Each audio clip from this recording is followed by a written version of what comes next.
Abnormal Andy and Phantom Dark Dave. The Screaming Skull Podcast.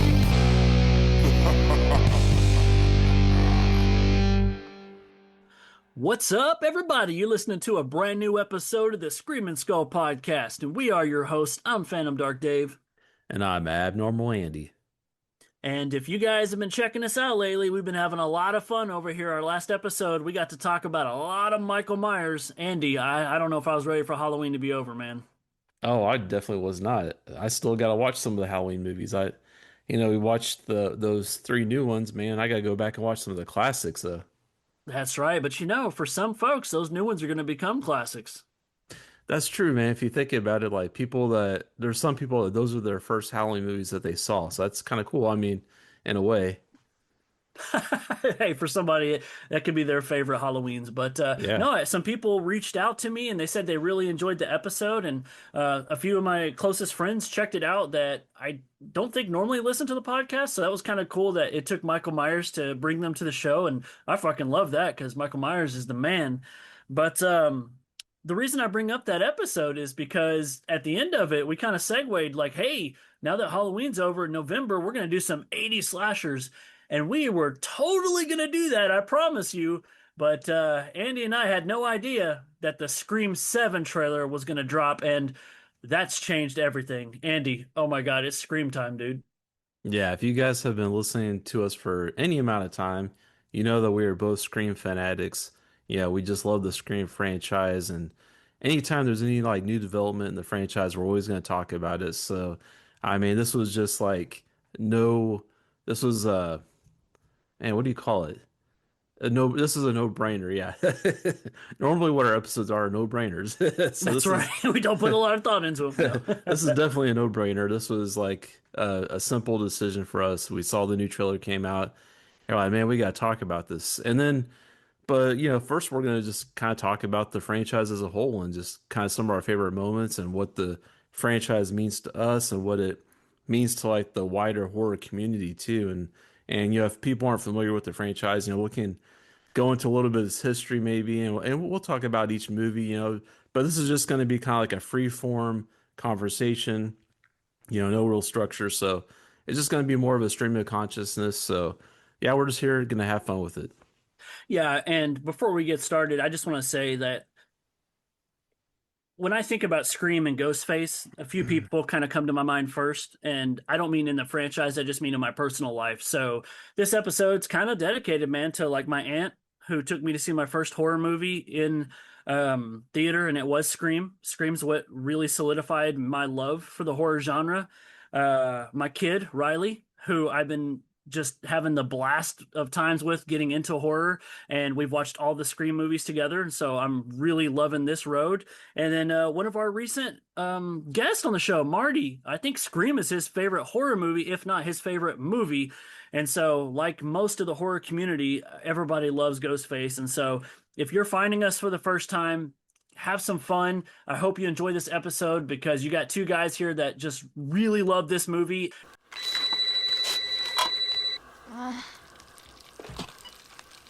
Hello? Why don't you want to talk to me? Who is this? You tell me your name, I'll tell you mine. I don't think so. What's that noise? Popcorn. You making popcorn? Uh-huh. I only eat popcorn at the movies. Well, I'm getting ready to watch a video. Really? What? Oh, just some scary movie. You like scary movies? Uh-huh. What's your favorite scary movie? I don't know. You have to have a favorite. What comes to mind? For longtime listeners, if you go back to, oh gosh, Andy, probably 2022, maybe, you and I talked about our favorite Wes Craven movies, and both of us said that Scream was our number one. Oh yeah, without a doubt. I mean, it's, when you think about like, yeah, Wes Craven and all of his filmography from Hills Have Eyes to Nightmare on Elm Street, it's just he just did a lot of things, and it's really cool that he, even after doing the Nightmare on Elm Street, creating that great slasher franchise, that he came back to the slasher genre with Scream and did another, knocked it out of the park with another stellar franchise. So yeah, you got to give him credit. I had read that originally he passed up on this movie, not even once, but twice. Like he was not interested in doing it because he felt like he kind of marketed himself as a horror guy, which nothing wrong with that. But I know sometimes a lot of these directors like to do outside the box things. They don't want to get put in a corner because maybe one, self-expression, or two, maybe just, all the opportunities for them aren't there. But when he found out that Drew Barrymore had signed on, then he was kind of a lot more on the go for it. And they had pitched this Scream original movie to a few different directors, but nobody, I don't think, really understood what the movie was because from what I read, people were seeing this more as a comedy rather than a horror movie until Wes Craven said, "There's nothing funny about people dying. This is a horror movie." Yeah, I think originally the title was going to be Scary Movie. Which is kind of And funny, right? yeah, which I'm glad it wasn't because, the Scary Movie that we got was a total comedy and it was a parody of slashers, which this is not. This is like talking about slashers and it is like for slasher fans basically, but it's not a parody, it's not a comedy. This is more of just like a commentary on the slasher genre, especially, looking back at the older, like the quote unquote golden age of slashers, which is like late 70s to early 80s. And of course, with this Scream movie, this franchise, you get the slasher rules. Don't you know the rules? What rules? You don't... Jesus Christ, you don't know the rules? Have an aneurysm, why don't you? There are certain rules that one must abide by in order to successfully survive a horror movie. For instance, number 1, you can never have sex. Big no-no! Big no! I'm a dead man. Give him popcorn. Sex equals death, okay? Number 2, you can never drink or do drugs. No, the sin factor. It's a sin. It's an extension of number 1. And number 3, never, ever, ever, under any circumstances say, "I'll be right back." Because you won't be back. I'm getting another beer. You want one? Yeah, sure. I'll be right back. You see, you push the laws and you end up dead. And so it's kind of cool to see those kind of brought out, kind of like spelled out for you. These are the rules for slashers. If you do this, you will die, kind of thing. Yeah. Right. It's But, very yeah. like brilliantly written by oh shit, I'm drawing a blank. I should have wrote Kevin Williamson. Yeah, There we go. Kevin Williamson. I'd have Yep. to kick my own ass if I didn't remember that. But he kind of started this whole thing because he's been a lifelong horror fan.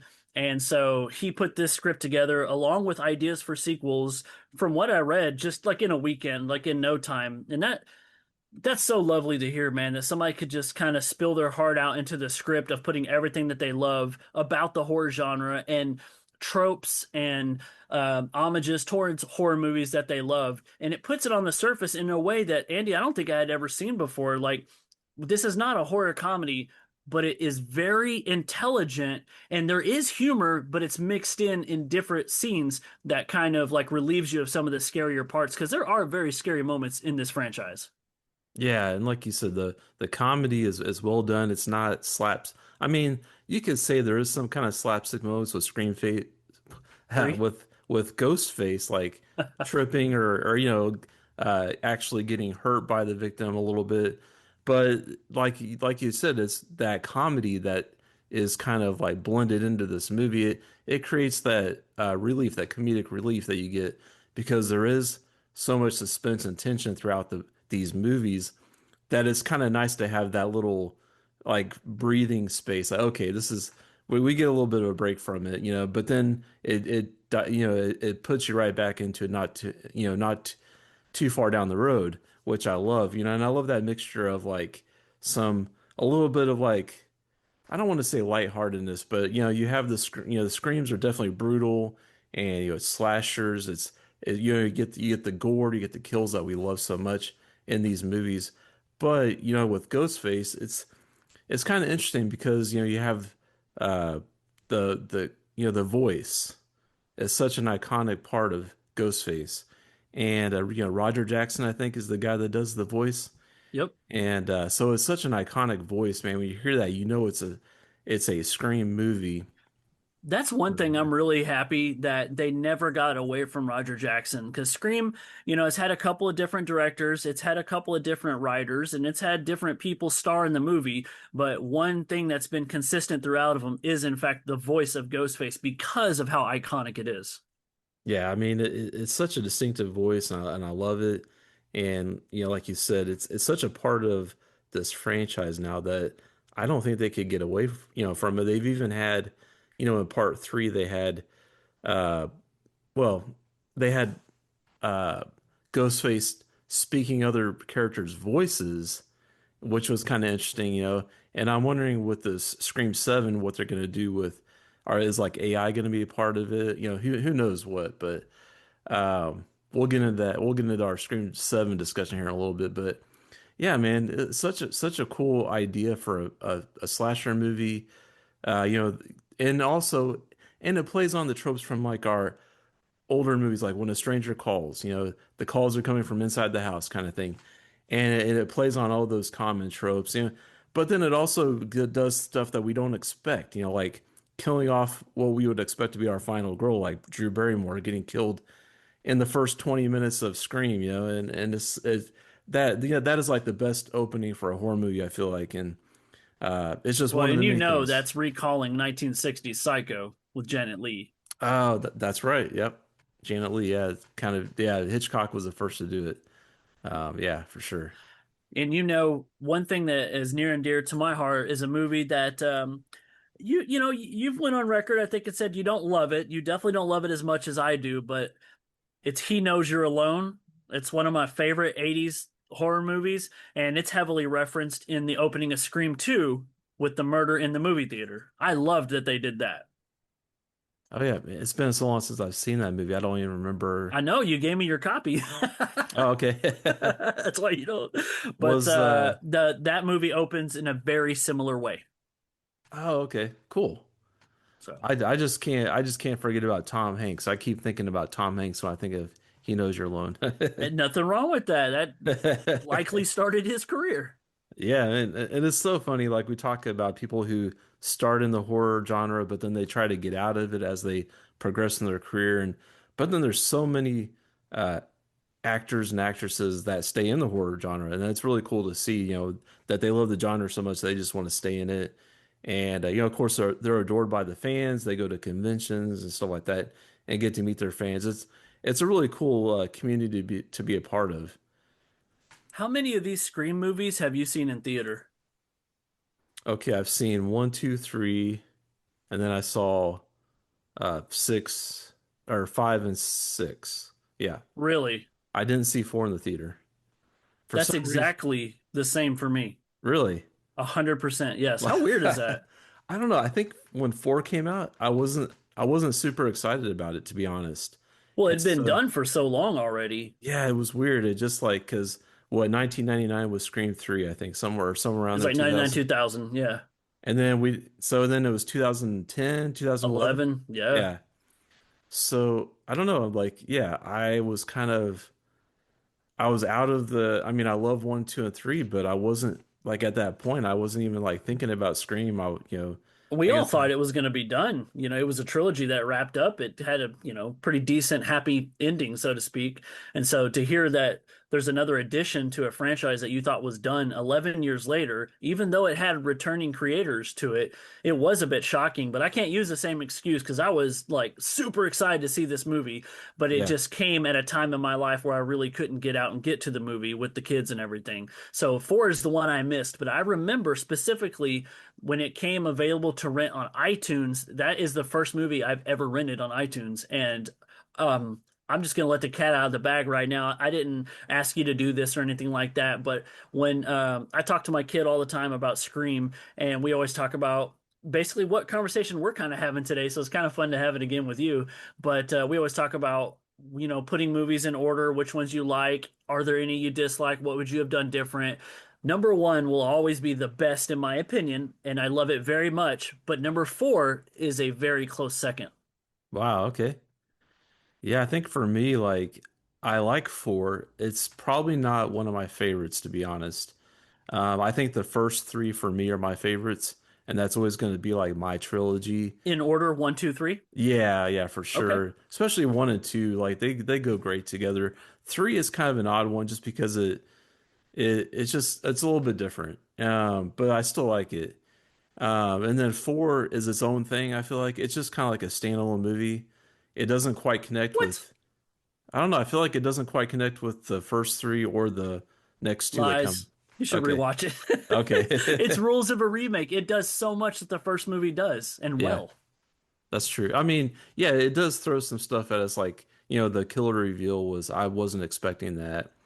And I mean, we're gonna have spoilers. So I guess if you haven't Oh, seen them, then 100%. Yeah. yeah, I'd like to think anybody listening to this chat has seen all the Scream movies because that's one of the best things about Screams is like the Ghostface reveal, trying to, it's a whodunit. yeah, I love that aspect where it's like the killer, it's always a revolving door. It's never the same, well, usually never the same person twice. Right. And And yeah, you may not love who the killer ends up being, but it's always fun trying to figure it out. yeah, it is. I love whodunits. I mean, I love mysteries. So yeah, and it's interesting they have not gone down the supernatural route with this franchise yet, to my knowledge, Like right? part three, man, what is, yes. Rules of a supernatural horror movie. You have to shoot him in the head. Okay. Well, I mean, there wasn't anything like supernatural about Roman though, right?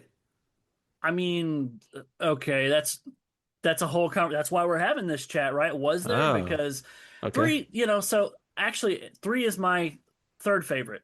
Okay. It didn't used to be, because it was always weird, right? It was kind of Yeah. different because three kind of goes some places that, though they've always tiptoed around some of the sexual content and nature of the movies, three got pretty dark pretty quick, and I was like, oh, we're going there. It's about the corruption of Hollywood, right? And what goes on behind closed doors, and that's a very dark subject matter, especially knowing what we know today. But I'm not getting into that. But yeah, man, I mean, the whole thing about the third one was the fact that your killer's going to be supernatural and doing all the normal things to kill him isn't going to work. And so Roman was human, but it did take a lot of different things to keep him down. Yeah, that's true. And even like there's like a fake out where it looks like Roman got Dude, killed and like yeah. seriously, did he stop his pulse or something? Like what's happening? Is he undead? So maybe it was supernatural. Yeah, no, I mean that's interesting. But even in the third one there was also like the ghosts The of ghost of Sydney's the mom. mom? Yeah. Yeah, I was like, wait, was that fake or was that no, Well, they tried to play it like she was like dreaming, but then she'd yeah. wake up and then she would still be there. And I'm like, oh my Okay. God, that's terrifying looking. Yeah, I need to rewatch that one too. I guess I need to rewatch three and four. As it seems like I've forgotten some stuff on the. That's okay. Luckily, my kiddo is the reason why I've rewatched all these as recent as I have. And then, of course, with the announcement of seven coming in February, you best know we're going to rewatch them all again because I Oh am so yeah, excited for this. hell yeah, man. So, That's still uh, really cool, though, that we, Andy and I have seen one, two, three, five, six in theater. Like, what? How rare yeah, is that? it's That's funny. cool, though. Yeah, me and you are like two peas in a pod. I don't know. I Two like. two peas in a podcast, actually. Yeah, there you go. So, do you have any favorite Ghostface killers in the franchise? Um, I think when I think about favorites, I mean, I gotta go with Billy and Stu at the top. The OGs? Yeah, I gotta go with them as my favorite. And I don't know if we're gonna rank them, but it's trying to think of like the next ones after them. It'd probably be it'd probably be Mickey and Mrs. Loomis. Yeah, I think, and then I don't know where Roman would fall in. I don't know if because it would probably be. I think Jill and Charlie are pretty cool. Like I think they would probably have to be after Mickey and Mrs. Loomis. I think, Okay. and then I don't know. I just wasn't crazy about Roman. I think he's probably going to be towards the bottom. What What about about? Richie and Amber? Yeah, they would probably be like they would be above part six. I think like the three Okay. killers in parts. The So I think Baileys? yeah, I think it would be one, two, four, five, six, and then three at the bottom for as far as Roman at the very bottom? yeah, I think so. I don't know. Yeah, although But I kind of like according to what we know, he was the only single Ghostface. So you're gonna put him at the bottom list, even though he did everything by himself? yeah. I mean that is an accomplishment, yeah, for sure. Yeah, And he did kind of, I guess he did reveal himself to be the mastermind. Yep. Like he, What what, did you think of that storyline? as far as him, like Yeah, adding like him when you're into, watching Scream 3 and then you're yeah. like, oh, the killer is Roman, the director. Oh, wait, no, Sidney's half brother. Oh, wait, he's the reason for all this. Yeah, no, I mean, it was interesting. I mean, it was just like another piece to the puzzle, which I don't know. I mean, uh, I was always like excited about the theory of the third killer in the first movie and stuff like that, but it never really materialized. But then I guess in part three it did. So that was cool. I mean, I'm glad that they did bring that to light finally. It's pretty interesting. And, the more that I've watched Scream 3, the more it's resonated with me on just like really how sad of a story it is and how like broken, as my kiddo says, that Roman is, man, because you're watching it. And at the end of 3, when, Sydney and Roman kind of have their tussle and Sydney gets the upper hand, but she like stabs Roman and then holds hands with him as he dies. And you just feel it, man. It's like, I don't know if it was just like, I was in junior high, I think, when Scream 3 came out. And then here I am now in my 40s watching Scream 3. And I'm like, bro, that brings a tear to my eye. Like, that's some good writing right there. Yeah, I mean, that's your half brother that you didn't even know about. Yeah, that would be pretty tragic if you have to kill them. Like you Right. find out about them and then you immediately have to kill them. Yeah, that is crazy. It's very, yeah. Like I said, it's been a while since I've seen three. It's been a while since I've seen all. I think the most recent one that I watched was probably part one. Was Scream One. Naturally. Yeah. I was Uh, watching it last night. oh, cool. Yeah. Yeah, but yeah, it's been a while since I've watched, especially like I feel like two, three, and four. It's been a while since I've seen those, so I As far def as 5 and 6, have you seen them since seeing them in theater? no. Oh, okay. So yeah, I mean, maybe with a rewatch, they may things may change with them. I don't know. Yeah.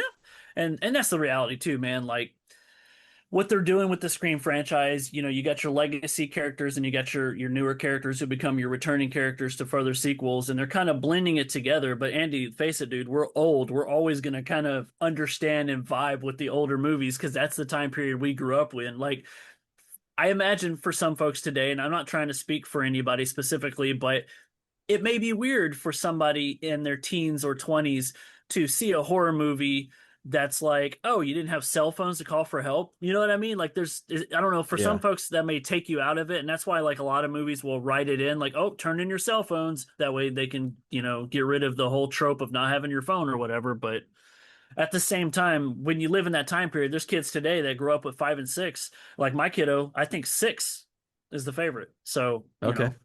what are you gonna do? Yeah, I mean, and six is good. I mean, I love the urban setting that it's in. You know that it Right? where it's Like at. Yeah, we spent so much time in Woodsboro, and it's great because Woodsboro is Scream, right? The vibes are there. yeah, But there was something unique about taking it to New York that I wasn't sure about, but when I watched it, I was like, I love this. Like this works. yeah. I mean, there's so many like different places they could go, kind of set pieces or like the locations, which. I mean, with some of the other ones you do, like with Hollywood and the college, you get some different locations and stuff like that. But yeah, no, six was cool. I like the setting, and I especially really like the intro to six. I thought that was like Oh man, probably my yeah. favorite outside of part one, I think. Really? Yeah. Okay, that's awesome. Yeah. I remember watching it. And when if you'd seen the trailer for 6, a lot of time Ghostface kind of says there's never been anyone like me. And I think there's even dialogue in there where some of the characters says something about this one just feels different. And I never knew what that was going to allude to. Now, I know everybody listening, including myself, has been like waiting for Stumacher to return. And Yeah. that's a very, very, very fun thing to talk about. And we can totally get into our theories about it if you want to. But at the end of the day, something did feel different about it. And it like right out the gate when like Ghostface kills somebody and unmasks themselves. I remember I'm in my seat like, what the hell? You know what I Yeah. mean? Like, is this movie going to be like this? And Yeah, then I what they wasn't did, of course, turned it on its head. But it was really creative. Yeah, no, I liked it, but I was like, wait a minute. Like I wasn't sure where they were going with that. Like they're unmasking a killer already. Wait, what? And you're kind of following the killer as he's like walking, back home or whatever. And is this kind of some weird like, is this going to be from the killer's point of view the whole movie or Right. something? But it wasn't, so that was good. I'm like, hey, it's the kid from Spider-Man. What's happening? Oh yeah, I Yeah, haven't he's in seen it. the. You haven't seen the Tom Holland Spider-Man movies? Uh, let's see. Is Reptile a villain in one of them, or is that First off, okay? Reptile is a Mortal Kombat character. Or Outside of that, you're talking about the lizard, and that's a Lizard? different. Okay, Yeah, that's different. that No was worries. the Andrew other Garfield. Andrew Garfield. Yeah, no, Yeah, that's the Amazing Spider-Man stuff. okay.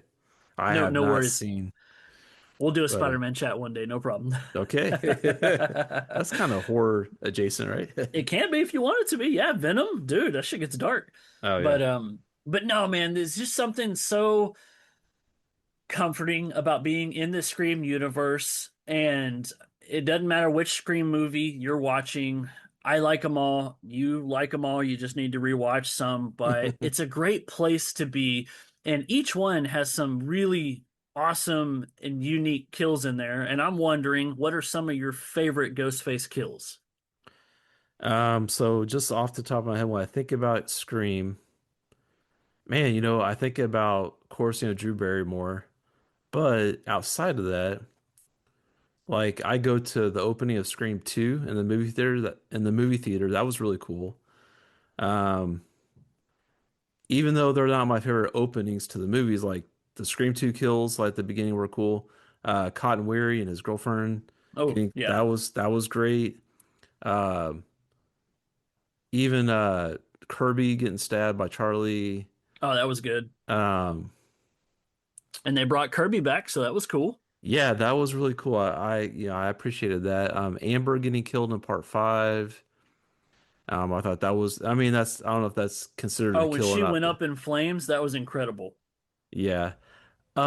So in part 6, whenever Gail's boyfriend got killed, Yep. it was kind of off screen, but I thought that was such a cool thing where the Ghostface threw the body like, and it's like, just like chucked it at Gail or whatever through the glass or whatever. I'm trying to remember now what the heck happened, but then when you find out who the Ghostface was at that point, I'm like, I guess so. Yeah. Yeah, but anyway, it's fine. Yeah. It's a slasher movie, so all bets are off, right? Yeah, and we'll see what they do in 7. I mean, for all we know, maybe there's been a silent Ghostface killer that's been involved throughout all the movies. That's kind of what I'm hoping for. There was another cool scene in Scream 5. Is that the guy's name is Kyle Gassner, the actor? Oh, I know who you're talking about. The guy from Smile, Yeah, Kyle so he, Gallner, I think. Yeah. yeah, Gallner, yeah, yeah. So he was what, Stu's relative or Yeah, I something? think he was Stu's nephew. His name is Vince. Vince, yeah, that was a cool kill, I thought. Just with It with was, and I remember getting really excited. I'm a big fan of his because he's kind of a horror guy. Like he does a lot of horror movies, and it's yeah, great. He's in Jennifer's Body and everything. He's oh yeah, in The Cleansing, and anyway, anytime he shows up, it's awesome. And so having him in this movie was pretty cool. Like I didn't know, you look at IMDb and you're like Vince. I'm like, okay, it's just a character named Vince. That's fine. And then you find out, oh, he's related to Stu. I'm like, oh, that's a big deal. But my gosh, man, his character and every it was very wasted in my opinion. it was because they could have done more. I mean, He should have been a bigger character, but for all we know, the guy was probably really busy. We're lucky he was even in the movie. right, but yeah, I mean, so was there anybody that you thought, and it could be any movie, but anybody you thought was going to be the killer that turned out not to be the killer? Oh wow. Huh. Like for me, in part 2, I was thinking Randy was going to be one of the killers, Oh wow. because I kind of suspected him in part 1, and then there was this whole third killer theory. And I was like, oh, maybe it's Randy. Maybe he's going to be the killer in part 2. Of course, he wasn't. But I don't know. Like thinking back on it now, I think having Randy be the killer would probably wouldn't have been great. Probably wouldn't have been a good feeling because Randy is kind of supposed to represent us as horror fans, I guess. Right. Yeah. So thinking about it now, I'm like, yeah, it's probably better that they didn't make him a killer. Right. It's funny. I'm struggling to answer that question because I think when I watch these movies, I don't know if I'm in the minority here, but I don't try to figure out the killer. I actually just let it unfold in front of me and I just try to enjoy it. Yeah. That may make me lame, I don't know, but I don't want to be disappointed, especially if I get my hopes up it's going to be somebody and ends up being somebody else, and I'm like, oh, it sucks or something like that. So I tend to not guess. I just kind of let it happen. But for the most part, I've been pretty happy with all the reveals, and I had some discrepancies about a couple of Ghostface people, but the reality is, after some rewatches, I've made peace with that, and I like all of them.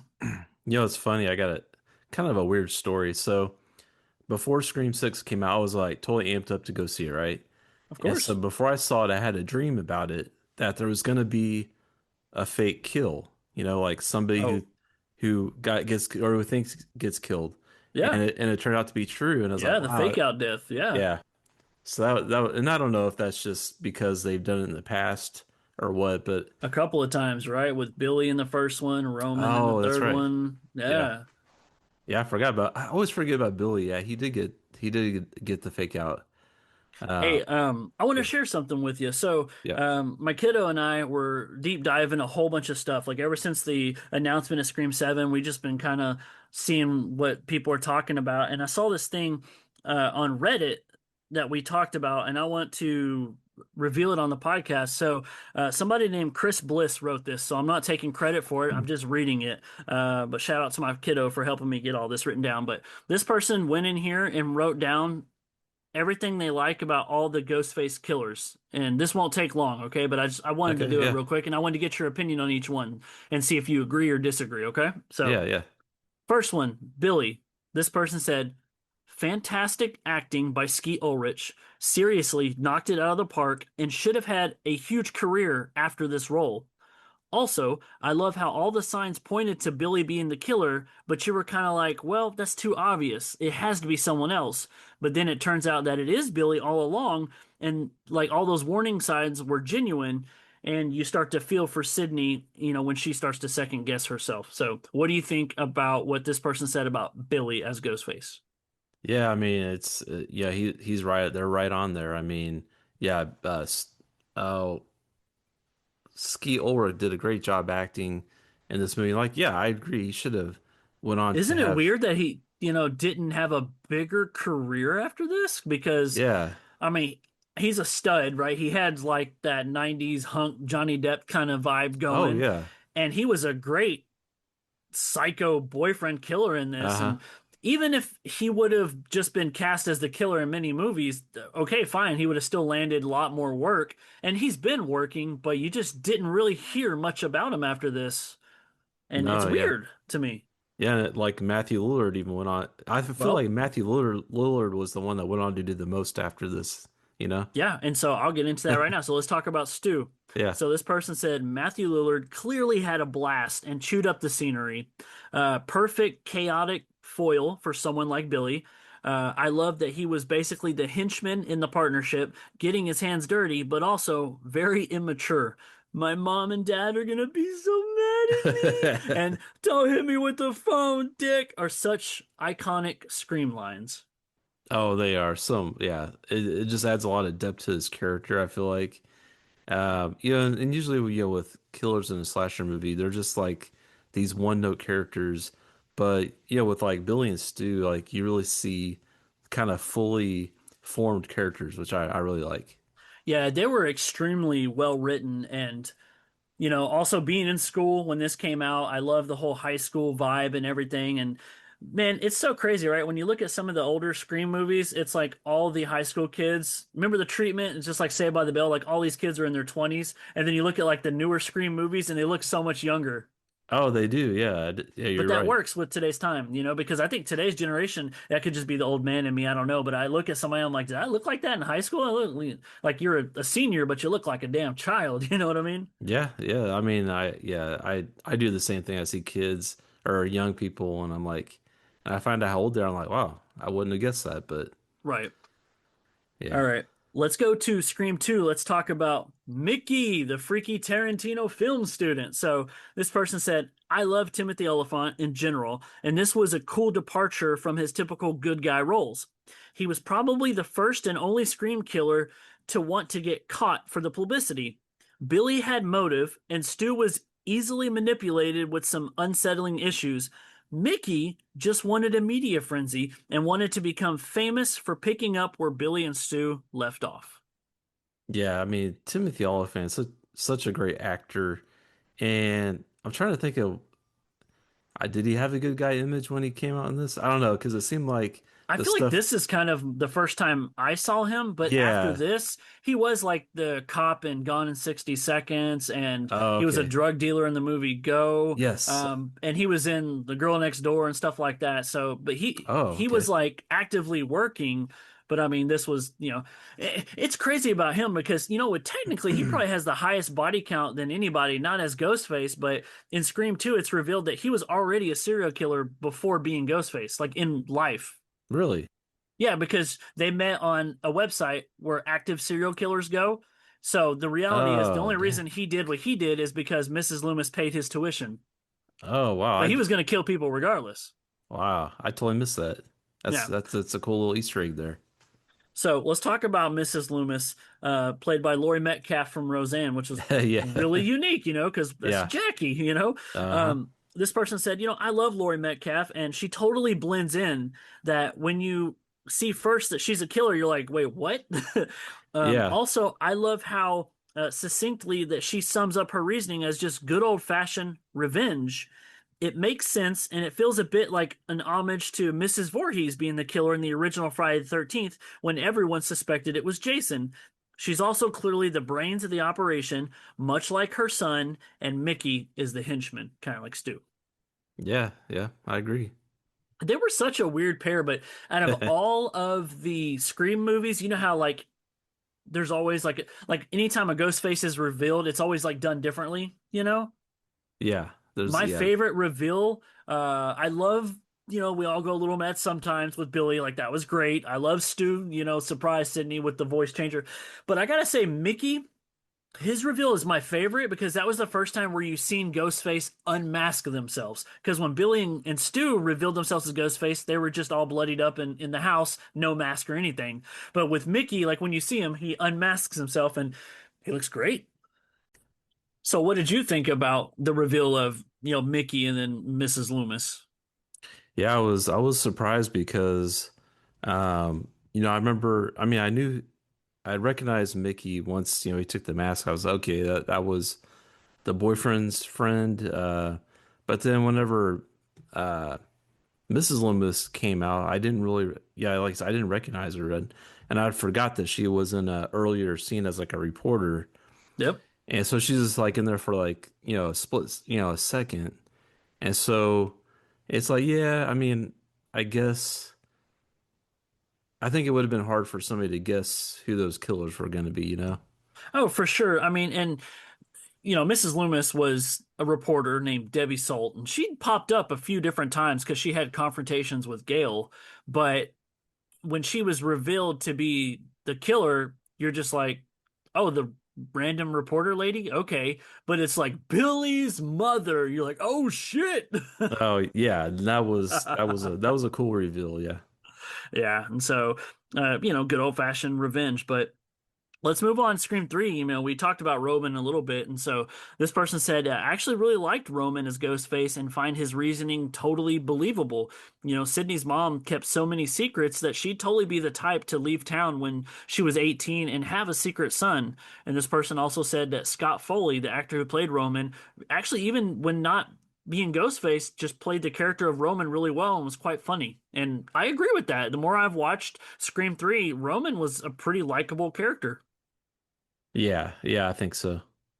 And I know one of the funniest things is whenever he reveals himself as a killer, he's, I'm a director, Sid. I direct. And that's like a personal joke that I always do. It's with my kiddo. It's hilarious. But yeah, I am curious to see if Scream 7 reveals anything about like maybe Roman wasn't alone in Scream 3, I mean, he Okay. may go down as a solo Ghostface, but maybe we'll, get some revelations here. So Well, I we'll thought go like to originally there was going to be another killer. I yeah, think. in the original script, and Angelina Yeah. was going to be, and I mean, I'm not shaming, but I totally disliked that character. I didn't think that character was written well. I didn't think that character was casted well, and that character was really awkward. So the reveal of that character being Ghostface maybe would have made the character better. I don't know, but yeah, I mean, with the internet becoming what it was, thank goodness, like today they probably got to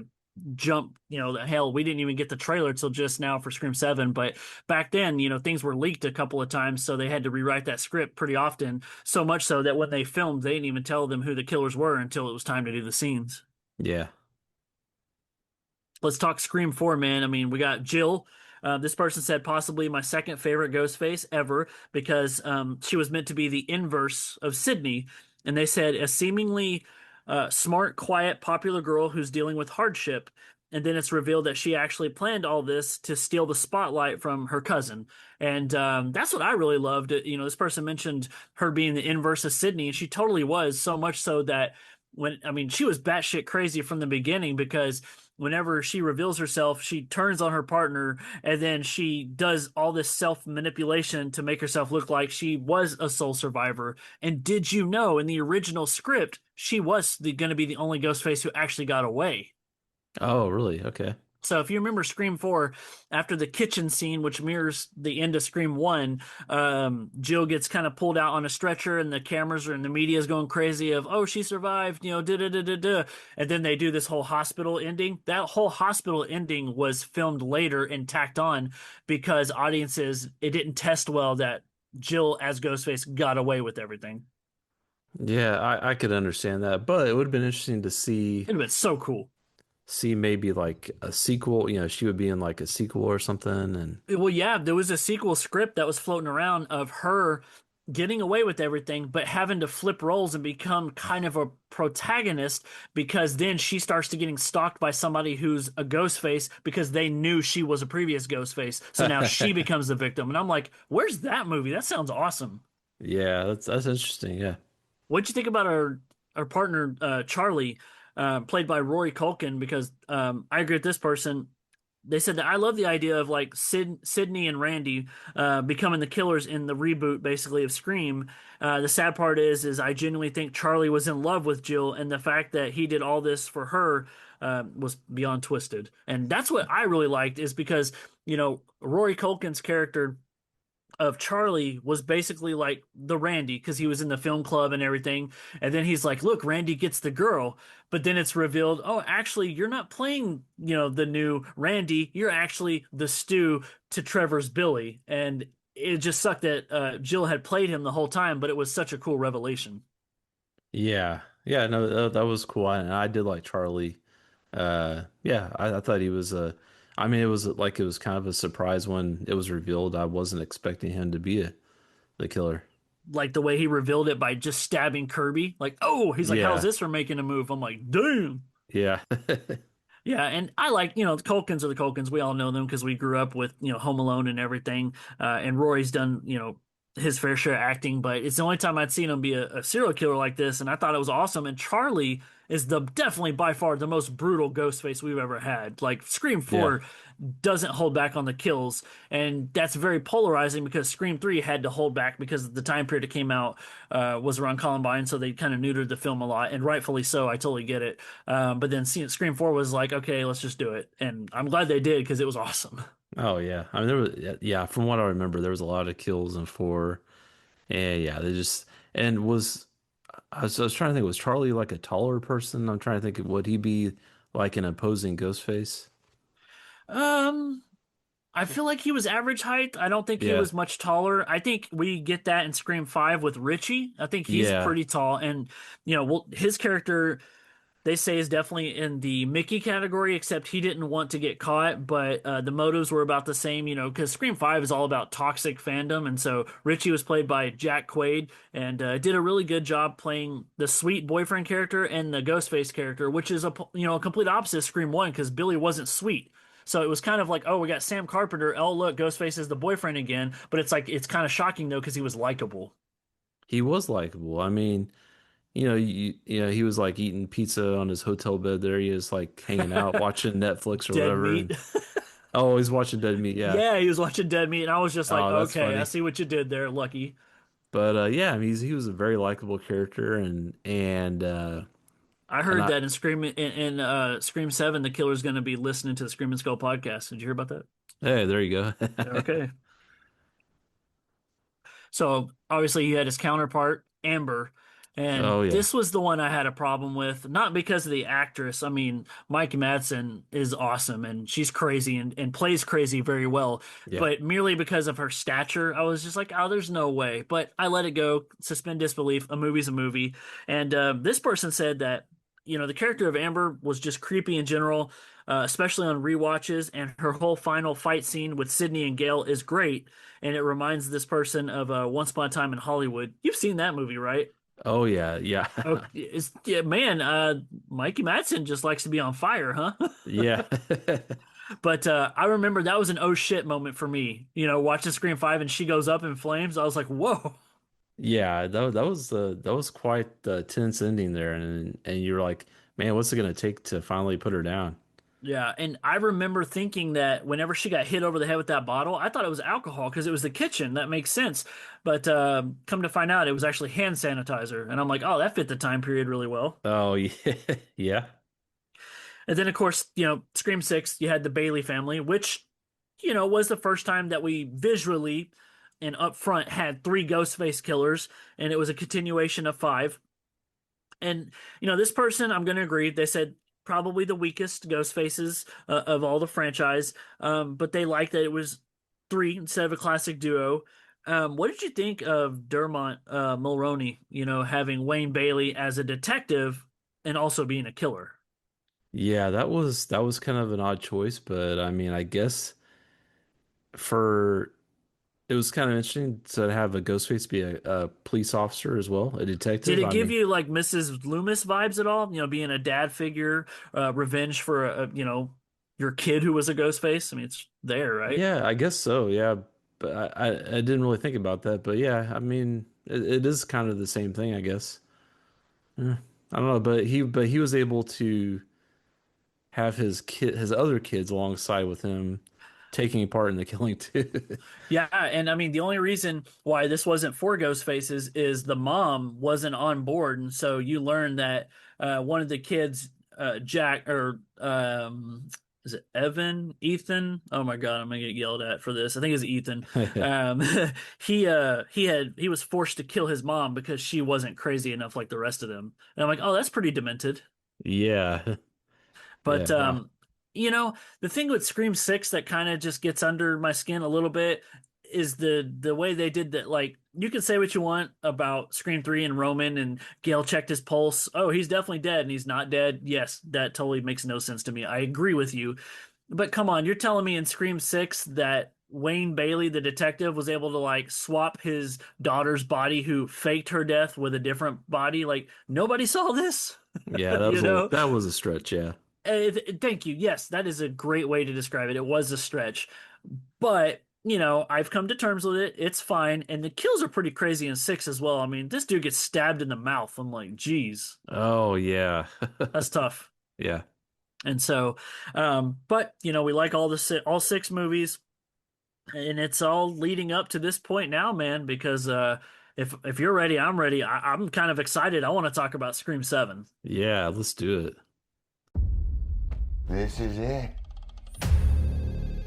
Can't believe we're staying at the Psycho Killer B&B. Oh, that's so cool. It's a motion detector.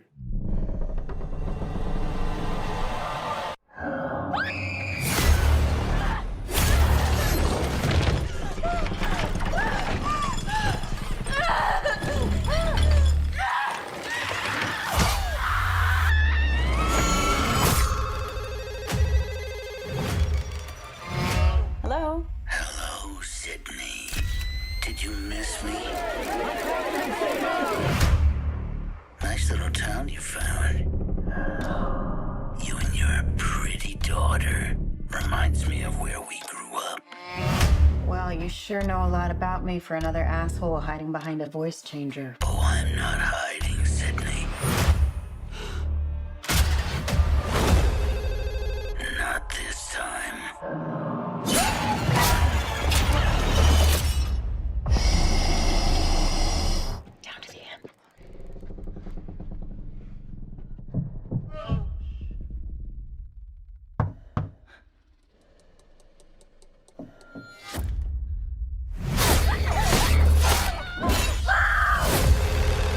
I want to be a fighter, like you. If you hurt her... I'm not going to hurt her until you're here to see it. Let's unmask this fucker. All your friends died for just being near you. Where is my daughter? Tatum, listen to me. He's trying to find another way in. We're gonna do this together. You're gonna have to shoot him through the wall. Where? To the right of the door. Shoot him now! Do it now! Oh, you got him. He's dead. You need to make sure you shoot him in the head.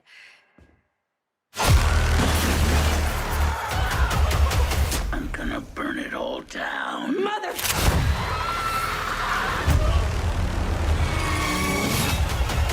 This is gonna be fun. All right, Andy. So you and I have not really talked about this yet. So this is completely like, I don't know your thoughts at all. We just saw the Scream 7 trailer. Lay it on me. How you feeling? I'm excited. I like the idea. Like, it looks like it's gonna have a cool opening where the couple are in the Airbnb that's like the murder house. I think that's kind of a cool idea. I mean, it's totally believable. Like, Such a today thing, right? yeah, and there's like a robotic Ghostface or whatever. But is it really robotic, or is it Right. But then they had that one that came behind him. But so that kind of reveals the opening, I guess. Which that's Hopefully. fine. Like, yeah, I'm trying to figure out what the tone of this movie is going to be. Is it going to be? I mean, it's so we're back to Sid, kind of Yep. back to. We missed her in part 6, so it's Yeah. nice to have her back to the franchise. I do like, the two sisters they had before.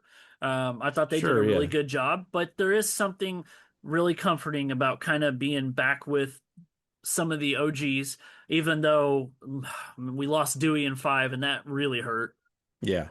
a lot. Then we do get half of the core four, from the newer Yep. movies. We get the Meeks the is twin, they're back. the Meek, yep. Randy's niece and nephew, right? Yep, the twins. Yeah. Yeah, twins. Yeah. That's pretty cool. I like them. They're cool characters. Oh Like, yeah, for sure. they'll never be Randy, but they're close, and they do fill that spot pretty well.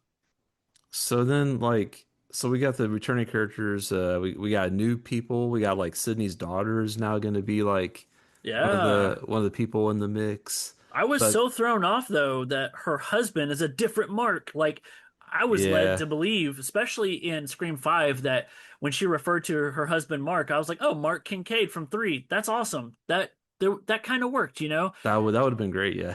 And even the fact that the name's the same, like Mark, I'm like, "Oh, word." And then you see like, "Oh no, it's Joel McHale."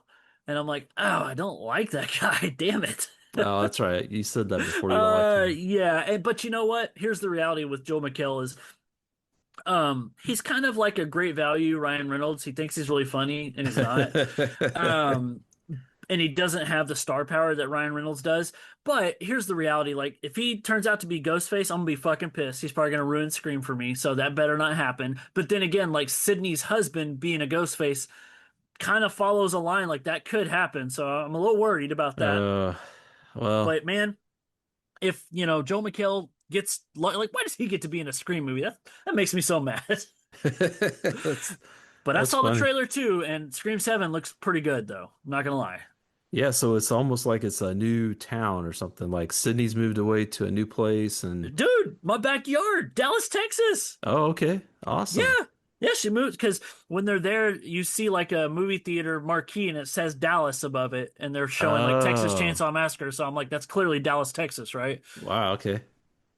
I could I be in the missed that. movie. You don't know. Oh, awesome. Wouldn't that be amazing? But so maybe more of a suburban feel in this one. I don't know. Yeah, we'll see. Yeah, I mean, and that would make sense, right? Like the last one was so much inner city, so we get away from that, and we know that we get the Stu Macher house. It's in the trailer, so Yeah, that that's means at some point we are back to Woodsboro. That's true. Yeah. Well, and it seems like You think that's the opening? I feel like, and what I bet you that's the opening when he burns it to the ground. Like Hopefully. maybe he burns the Stu Macher house because that was the murder Airbnb, right? I think that It was. was. Yeah. Yep. What do you think about the quote that Ghostface says of "It reminds me of where we grew up"? And I'm like, okay, so this Yeah, clearly is somebody who's been in Sid's life, right? exactly. That's what I was thinking. Somebody from the past. Yeah. Or what about Or this theory? okay. What if the Ghostface killer who said that is related to a previous Ghostface, and that's the we they're talking about, where we grew up? There's a lot of stuff Okay. floating online. Like, we all want Stu Macher, but a lot of people are talking about Leslie Macher, Stu's Okay. sister. Yeah. I'm like, huh, okay. I mean, I So don't I'm know what to wondering, think. like, so what? So I wonder also, like, what's the commentary going to be on this one? Is like, like in five, it was the toxic fandom. What was Yep. it in six? It was the Six, it was like, so lightly touched on. I feel like making a movie or like, because I I remember feel like the stupid. the guys in the beginning, they wanted to make this movie, right? Right. And then he was like, when the one guy's getting killed, he's like, "What about the movie?" And the guy's like, "F your movie," whatever.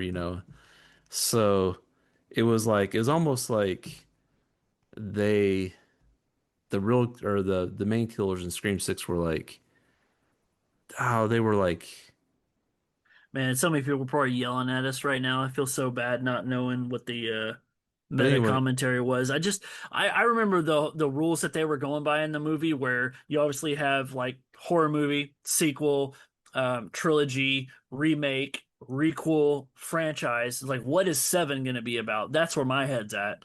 yeah. So are they going to incorporate AI? Is there going to be some like AI thing or I mean, you because saw that post I shared with you, and it had the A and the I highlighted, and so that would, because here's the reality. Like, a lot of us have IMDb, a lot of us frequently get on these sites and Reddit and everything else, and we're not trying to dig up spoilers, but we do like background info, and we see like a lot of people who are cast in the movie, and the cast is revealing that we're getting previous Ghostface people in this movie, and so is that going to be flashback sequences, or is this killer using AI to generate that?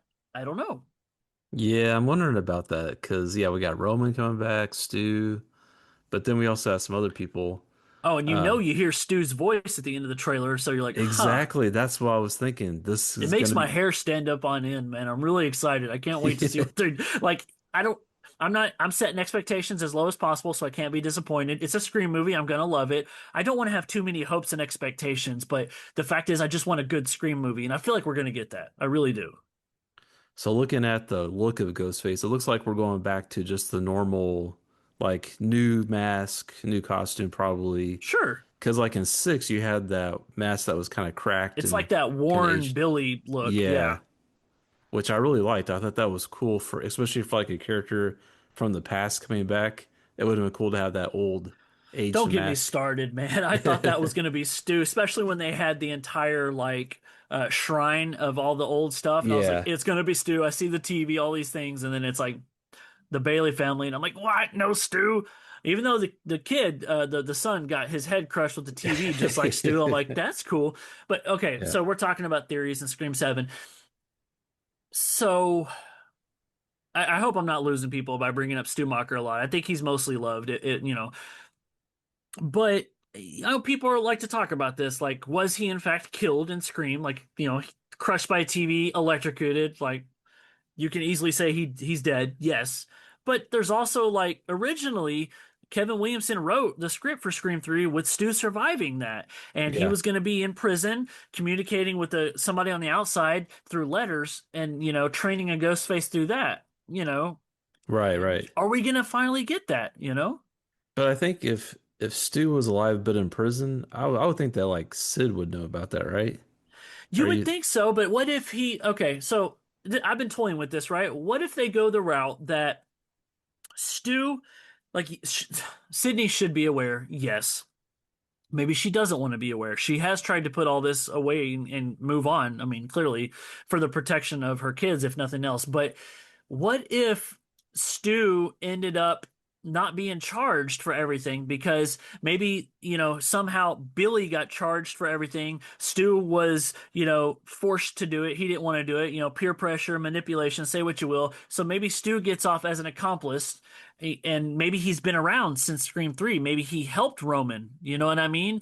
Maybe he also has been in the background because this killer does say, I'm not hiding anymore. Yeah. Oh, yeah, that's right. So that means that he's been in the background all this time. Maybe. Hopefully, why can't it be Stu? Like logically, sure, there's you do have to go. Okay, maybe he didn't die, but it would be really cool. And plus, this Ghostface looks tall as fuck, right? And It don't get me does. started on Scream 5. Like you're talking about Amber killed Dewey, and Dewey was so much taller than that Ghostface. There's no way. You know what I mean? Like, come on. Yeah. Like, anyway. So yeah, so we kind of think about who could, like, how are they gonna do the Ghostface this round? Is it gonna be a somebody coming back from the past plus partnering up with like a new person maybe? Right, right. That's kind of what I'm thinking. Um, but yeah, I don't know. Like, are they gonna set this up as like a final movie, or is there just gonna, or is there always gonna be a That's the thing continuation? is Kevin Williamson's directing this one, but he did not write it.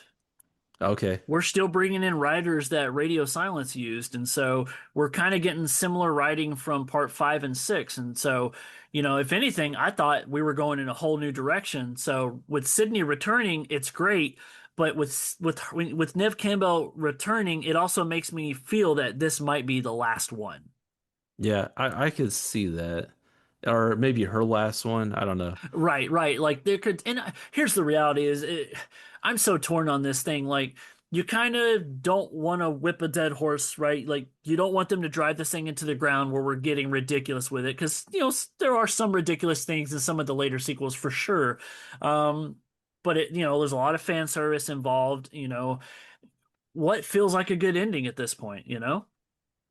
Yeah, it would be cool like if somehow like and like yeah, beating a dead horse like her and Stu had like a one final showdown, maybe. Right. And if it turns out to be Stu Macher and she kills him, or he kills her if they really want to piss people off. But like that would be like a nail in the coffin, like kind of like Yeah. it comes full circle. You know what I mean? Because we know it's not Billy. You know. But I don't know, man. I mean, maybe they'll finally do the Ghostface who gets away, and then maybe we'll get more movies down the road with other actors. But Nev Campbell's 52. I don't know how much longer she wants to do this anyway. But Yeah, I love that she's returning for this one because it just feels right. oh, for sure. I mean, it's a I think it would be a cool send off. But yeah, I have a feeling this is her last one, which I'm okay with. Do you want her to die or live? I know that may be blasphemous, but I'm truly asking you. For me it doesn't, I don't know. Like I could see it either way. Like now Right. it would be pretty bold to kill her off and then carry on with like the new people, in the franchise that from here on out, but Well, what's the what's the one thing they did in Scream 1? They killed Drew Barrymore 20 minutes in. What if they did that to Sidney Prescott? oh, I didn't even think about that because you don't know by the trailer, you really don't know. You have no idea. Yeah, that's true. Yeah. I mean, it's going to be bold, whatever it is, and I'm here for it. Yeah. But if nothing else, like we know we're going to get some cool kills. That's always cool. And if I could have any hopes for this movie, it's just I've already come out like, oh, I just want a good movie, obviously. But I'd really like for them to focus more on the story here and really just give us like a the thing what Scream always does is there's always like an investigation, right? Like you always have like Gail who's always doing like a separate storyline. Yeah. And I would like to have something really cool with that. Like I don't want this to be just scene after scene of, oh, that was cool with Ghostface. Oh, that's cool with Ghostface. You know what I mean? Like that's the one thing Scream's always done really, really well is give us this big story and it's fleshed out. And when it ends, you're just like, wow, that was an experience. I want an experience. Yeah, and I think with Kevin Williamson at the helm, I think the movie's going to be in good hands. I agree. So So yeah, so I'm confident that I'm going to enjoy it. I'm sure we'll both enjoy it. Oh, for sure. And you know, man, I'm going opening night, and I'm going to text you as soon as I get Oh, out of yeah. that movie. And I hope the same thing's going to happen with you. I hope we live separately, so we have to go to separate shows, but hopefully right around that time, because I wouldn't dare ruin anything for you, but I'm going to let you know thumbs up or thumbs down. All right, cool. And so, I don't know, man. Anything else you want to say about the Scream franchise, or did we pretty much cover it? I think we covered it, man. I mean, just as far as like general chat and getting excited about Scream 7, I mean, We definitely are excited about it, and yeah. it's one of those things where you could talk about it all day long. Oh, for sure, yeah. Cool. Well, we thank you guys for tuning in and checking out this episode. We all love Scream. I've never in my life met anybody who didn't like Scream. And so if you're a horror fan, you're a Scream fan. And if anything, we revealed today that we're massive fans. And stay tuned because next episode, I think we're bringing a guest on. It'll be his first time, and we're finally going to hit a really popular 80s horror movie that I love. Andy, how about you? You love it? Oh, yeah, it's a great one. All right, so hopefully you guys enjoyed this chat. We appreciate you so much. Come find us on the socials, and until next time, I'm Phantom Dark Dave. And I'm Abnormal Andy. And thank you for listening to the Scream and Skull podcast. See ya.